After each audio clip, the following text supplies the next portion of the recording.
Man šobrīd ir IBS, ieguldījuma brokeru sabiedrība, Tvino, kas piesaista naudu.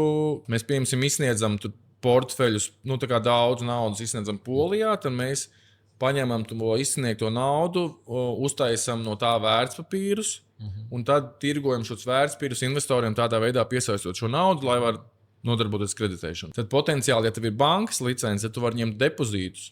Un tā nauda ir daudz lētāka, un arī banka vēl daudz vairāk funkcijas var veikt, ne tikai kā naudas piesaistīšana. Var sakot, tev ir daudz vairāk opcijas, ko darīt, un tas ir arī, mums tas ir arī riska diversifikācija, jo mums šobrīd ir maksājuma iestāde un licence Polijā, un tas ir arī kaut kāds zināms risks, jo vienmēr vietējie grib to tirgu aizstāvēt kaut kādā ziņā, un tad kaut ko ļaut, kaut ko neļaut. Un tas ir kaut kāds risks. Ja tev ir licence Latvijā, tad ir daudz vieglāk aiziet pie regulātora un kaut ko izrunāt. Polijā pat regulātors ar tevi netiksies un nerunās. Ja tev kaut ko izdarīs ne tā, tev tā licence vienkārši vairāk nebūs.